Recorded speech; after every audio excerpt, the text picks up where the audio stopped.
welcome to my channel. My name is Lily and today I am going to be teaching you guys the basics of crochet. I've been crocheting for just about a decade now and I'm 16, so I think I have some pretty valuable tips and tricks that I would have loved to be taught when I started out. In today's video, we are going to be going over how to create a chain, how to create a single crochet, and how to create a double crochet, which are all very basic stitches that you will need to create projects such as this one. Alright, so we're gonna get started. I have this cotton yarn in the brand Bernat or Bernat, whatever, and it recommends using a 4.5mm hook, which is what I have right over here. My favorite tip for balls of yarn like this is to go into the side, either side, and just try to go in as far as you can and pull out a little bundle just like this. And it might give you a little bit of resistance, but keep trying to go right from the middle until something should start coming pretty loose and it'll pop out just like that. And now, as you can see, we found one end here, which we can just shove back in because that's not necessary right now.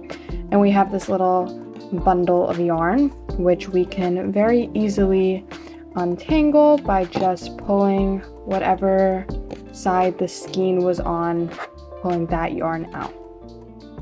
Alright, so now that we have our yarn untangled, whatever we pull from this side will come smoothly out of the ball, which is my favorite way to work with skeins like this.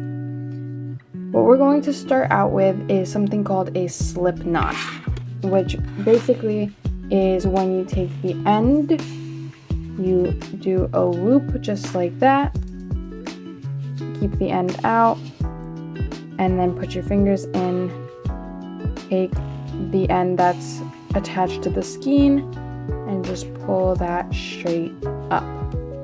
And now we have a pretty long tail here, but that's not a big deal, and we have our slip knot right over here. So we put our hook straight into the slip knot, and we pull the side that the skein is attached to up until there. And I really like these hooks because they have this little bump over here, which is a great tool for making sure that your tension is consistent, because if the loop can slide over that easily, that means that it's just tight enough, but also still able to pull loops through that. So you hold your hook as if it's a pencil or a fork, and you take your yarn, put it in your 3 fingers here, and then use your pointer and your thumb to hold on to the end of your project. And this is just going to make it a lot easier to control the amount of yarn that's coming out, as well as being able to really get precise with where you are holding the yarn here.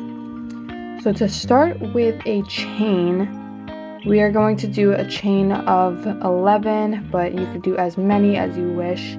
Especially if you're practicing, I would suggest going up to 50, maybe even 60, just to get some good consistency and work on your tension. But to start out, you pinch the knot that you just made, and you take your hook, go under, over, hook. Make sure that the hook goes down. It'll grab the yarn just like that, and it'll go straight into that loop. Just like that. And that right there is the very first stitch, this V shape right here. Now to make the second one, under, over, slip into there, and up. And that's our second chain. So we're going to repeat that a couple of times. Under, over, slip through, and that's 3. You can rewatch this as many times as you need and just practice getting the consistency right. Some yarns will have more resistance than others. I would suggest working with acrylic your first time, but any yarn will work as long as you are patient. Okay, so now I just finished my 11th stitch, and we are going to start the second row. What we want to do is there's this V right here, which was our last stitch, and we're going to skip that one stitch and go right into the next one here. Now that we have our hook straight through, we're holding onto our project with our pointer fingers, or sometimes even the middle finger is good support, and go under, over, pull through that loop, through that hole, and now there's 2 loops on the hook, just like that. You pinch the chain part so that you don't want to be pinching the loops, because otherwise it's going to make it really hard to go back and forth. To help make sure your tension is even every time, you can slide your loops over the little lump if your hook has them, so that there is enough of a gap and your stitches won't be too tight. So now with the 2 loops on the hook, you go under, over, pull through, and that is the first stitch on the second row, or on the first row, because most people don't count the chain as the first row. And now this little hole opens up, which is where we just stuck our first stitch. So now we move on to the next stitch right over here. We stick our hook in, go over, hook the yarn, pull it right through that, and do the same step over. Go under, over, and pull them straight through both loops. One more time, into the next stitch, under, over, pull through, and then pull through both loops, just like that. And as you can see, we are already 3 stitches in on our second row. So I'm going to go ahead and finish up this row to show you how to start the next one.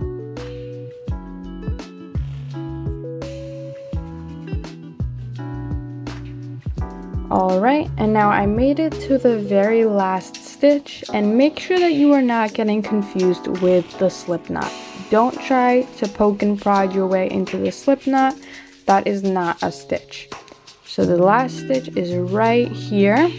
We're going to push it through, under, over, pull that through, and then under, over, and through both loops. And that is our very first row complete. Now, to start our second row, you chain 1. You don't have to stick your hook in anywhere. Just chain 1 up like that. Flip your project over. And now we have to skip this first stitch right over here and go into the second one. So the last stitch that we just made, we don't want to stick our hook into that. We stick our hook into this V, because as you can tell, there's the V's on the top. So you stick your hook into the V, pull the yarn through, 2 loops on your hook, under, over, make sure you're pinching your project so it doesn't move around, and pull through both. Now the same thing with the next V. Into the project, pull it through like that, 2 loops on the hook, under, over, and pull through both. Into the V, pull through, under, over, pull through 2. And I'm just going to complete this row, but of course you can continue going on and on and on, creating scarves, blankets, hats. There's many projects that use this stitch. Alright, and I just finished my second row of single crochets.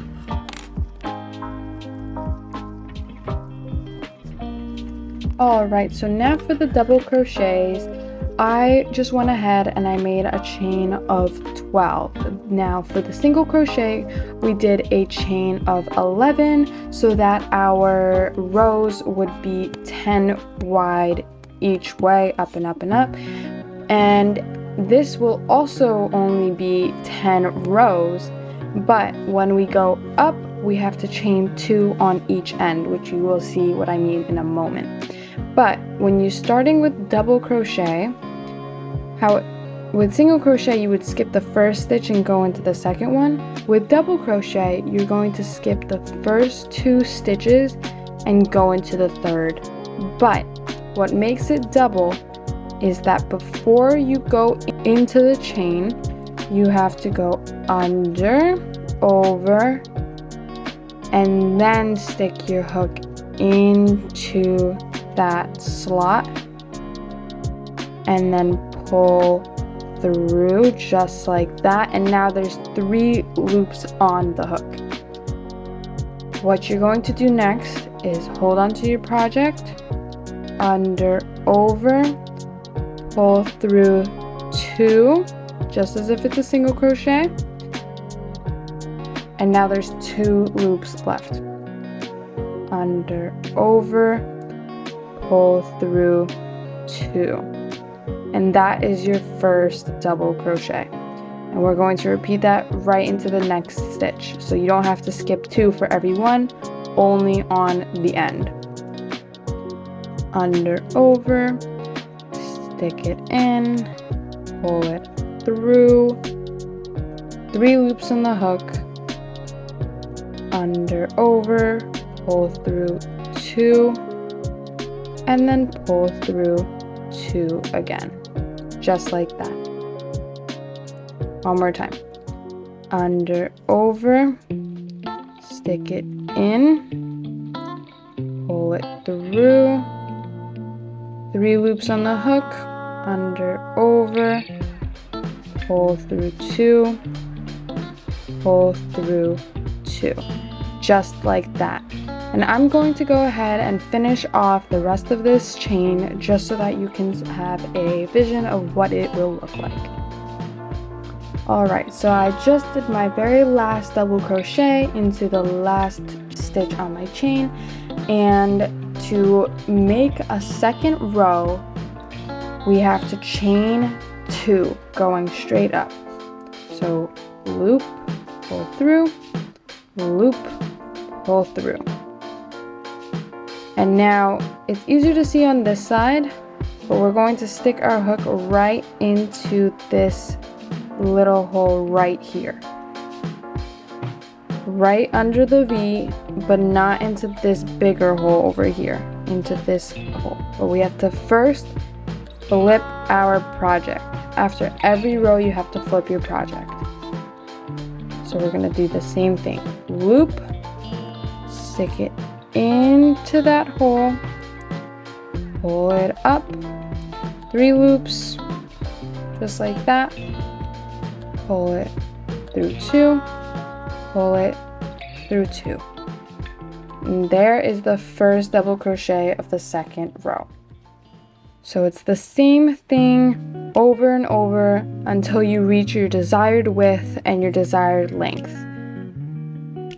And be patient with yourself, because as a reminder, my tension might look very different from yours, because this is a hobby that I have been working on consistently since I was about 6 years old.